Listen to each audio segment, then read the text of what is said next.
Welcome back to What's on My Needles. This week I'm finishing up the Project Linus Knit Along.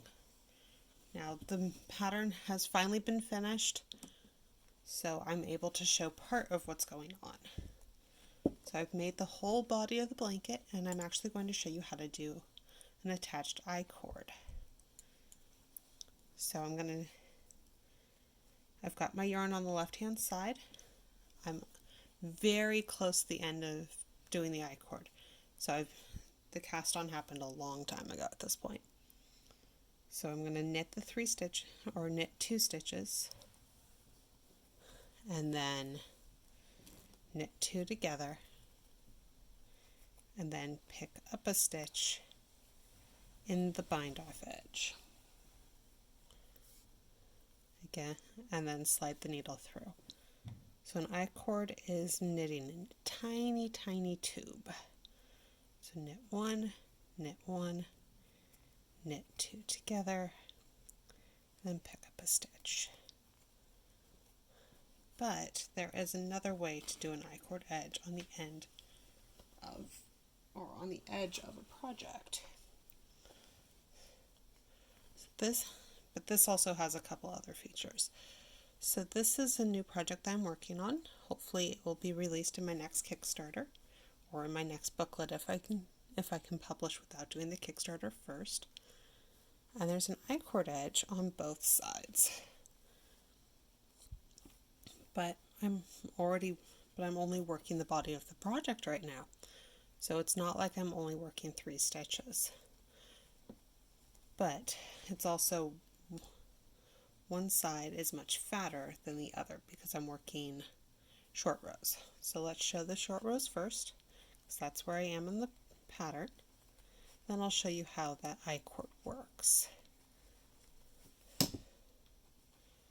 So I'm going to work till a few stitches before the gap in my project. And then I'm going to take my yarn, slip it to the back, slip the stitch from my left needle to my right needle, put the yarn back through to the front, slip the stitch back, and then turn my work around.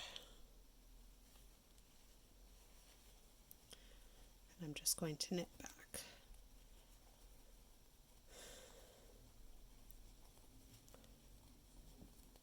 And this happens to be a longer one of these short rows, so this is going to take a little bit of time.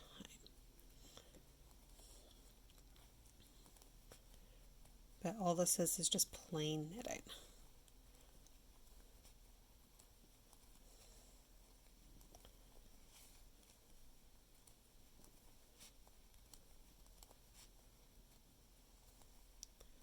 So we didn't do the attached I-cord on what is now the right hand side, and the final project is going to be the top side of this.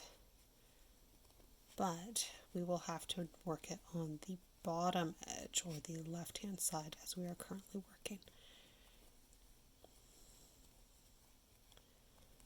So I'm almost there. It's in the last 3 stitches, and you'll probably notice that those last 3 stitches are a little bunchy on my needles. Now I'm going to slip the yarn to the front and purl these 3 stitches.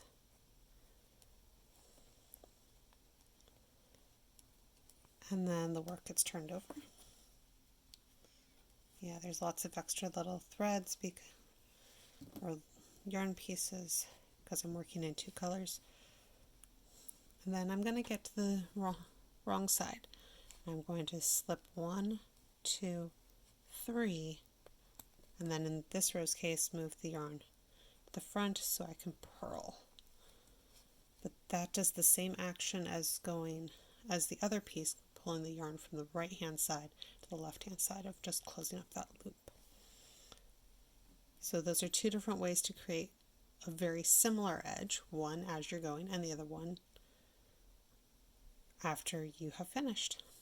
Have a good week and see you next time.